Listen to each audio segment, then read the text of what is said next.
Hey everybody, welcome back to the channel. The Real Rant Reviewer back with you. Yes, I know you're glad to join me. No, you're not. Anyways, who gives a shit? We are rant reviewing The Pledge. Yes, I believe it is 2001's The Pledge. Am I correct on that? Yep, 2001's The Pledge. So this is starring Jack Nicholson. The Pledge. It's probably a movie. Spoilers ahead, guys. I suggest you watch this film first. It's a film that is not really. I'm just gonna put my opinion on this. I'm not looking at Wikipedia. This is a real rant reviewer's opinion of this fucking movie when he saw it and when he saw it, why he saw it, blah blah blah. What he thought of it. So don't fucking fact check it, motherfucker. If you want to, go ahead. But anyways, you can't fact check my life, my experience. I'm telling you it myself. So yeah, unless you were there, you know me. But yeah, we can know each other. Anyways, The Pledge. I want to know The Pledge. You should know this movie. It is, to me, Jack Nicholson does great. Jack Nicholson plays a cop, a detective. Okay, and I'm just gonna sum this plot up the best I can, this story up, what I got out of it. Now, he it comes a little girl is murdered, okay, and where he's living or what have you, some area. It's in his jurisdiction, so he shows up. He's very distraught by everyone's very distraught by this murder. Of course, like anyone would be. The town is very distraught. Mr. Nicholson goes to the family of this killed victim, this child, and says they want him to pledge, to give his pledge that he will find their killer at any cost. And in this scene, you could see Nicholson, man, like it's just Jack, man, all the way. So Jack really putting him on, really put it on him, dude. Put it on him so much that he takes this to heart, dude. And he takes it to heart throughout this whole fucking movie, and we'll see how much he takes this pledge. So he takes the pledge to find the killer of this child killer that's out there. So he wants help from the other cops in the area. They do give him some help at first, and they're able to come up with a suspect, which is Benicio del Toro. You'll meet his character. Guys, this is a weird fucking scene. It's a weird character. The whole thing is played just so... It's good. You got to see the scene with Benicio. So Benicio, they strong arm him. He's very he's not all there, Benicio. So they really are trying to pin this murder on him, and he eventually just says, yeah, I did, yeah. And after they leave the room, he somehow, I don't know, guys. I don't know how he does it. I think he uh, takes a cop's gun and shoots himself, or he cuts his own fucking neck open with a pen. He does something vicious to himself, guys. It's whatever happened in that room was vicious. He kills himself. That's what he does. So, oh gosh. So they say case closed to Mr. Nicholson in this case. They tell him, listen, this was the killer. He admitted to it. He just fucking confessed. Aaron Eckhart's in this in one of his first roles. And he says, listen, Nicholson. He's like the chief police, Mr. Eckhart. And he's like, it's done. It's over. You fulfilled your pledge. The killer's dead. We found him. But Mr. Nicholson is not convinced that this man was the killer. He's convinced that he was strong-armed to say it, because Mr. Nicholson didn't get the chance to question himself.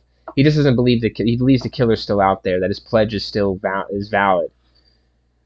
So what he does is, I think he moves to another area or something, and he comes in contact with, yes, Miss Robin Wright here and her daughter, and he becomes a chummy with them and lets them live with them. And he becomes in a relationship with her and the child as well. But see, the whole thing is, my perspective on it is that he's doing this not out of true love or care or anything. He's doing it to use them as bait, basically, to catch this killer, because he's, like you see here in the scene, he's pledged to the parents here to catch the killer of their child.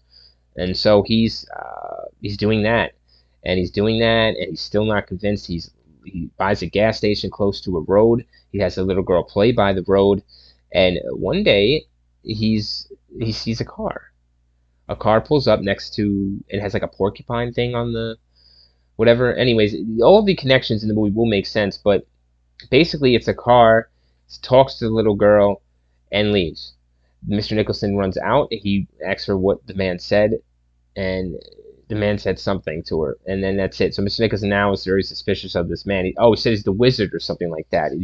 This little girl ends up telling Mr. Nicholson this guy in the car is the wizard, and he's going to meet her at this certain spot, this certain time, in certain place. So Mr. Nicholson gets that certain time, certain place. He gets the girl, lets the girl go on her own, but he gets his team of, and here's where, oh, it's a gun. Yeah, it's fucking Benice with a gun. Shit, his brains go everywhere, guys. Oh fuck. So yeah, they get together and to do a sting operation here. So the little girl doesn't know that she's being followed, of course, and Mr. Nicholson with Mr. Eckhart and the team, they set up the surveillance to catch this wizard, this child killer. But while they're set up, guys, with the surveillance, this child killer is on the way to meet this little girl. Yes, indeed. But he is in an accident on the way there, and he is killed in a car accident, which burns his car, and he with him in it. So this child killer is killed on the way to meet the little girl. He never shows. Hence, the cops are tired of Nicholson's bullshit.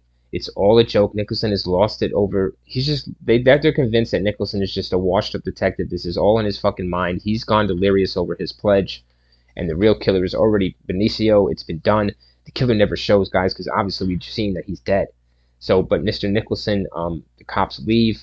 Mr. Nicholson is just like bewildered, and like he becomes senile in a way. He becomes a little bit loony now because he doesn't get it, and he just doesn't get it, and his pledges drove him over the edge, so to speak. So the woman comes and says, "How dare you do this to my daughter? Set her up like this, use us like this, set us up like this." She leaves with her daughter forever, and in the end, there you see Mr. Nicholson at his gas station, just humming to himself, becoming a drunkard, drinking, and just waiting on the man, thinking that this child killer is still out there, and that his pledge is unfulfilled.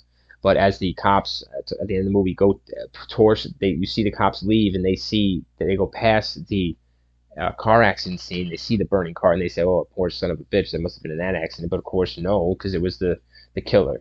So, and they'll never know that. So, but Mr. Nicholson here, yeah, he ends up going crazy, guys. So the pledge, man, I'm telling you, when I saw this movie, I watched it. I didn't even know it existed. I saw it. I was hooked, and I was hooked all the way to the end, and it left me feeling a certain. It left me with a feeling, whether it was good or bad, it doesn't matter. I like the movie. It will be a rant review, and that's it. And I suggest you see it and give me your comment and your judgment on this Jack Nicholson, unheard of no movie. Trust me, no one has heard of The Pledge, and it is a very good movie. I liked it. I enjoyed it. So I would just leave it at a rant review though, because there's a lot of things that maybe at the end I wanted. I wanted more out of this movie, but it did give us what it gave us. There's Aaron Eckhart convincing Mr. Deterra that he is the killer. Very bad scene, guys. It's a good scene, but you don't do interrogations like that. It's a great fucking movie. The Pledge, 2001. Go watch it, guys.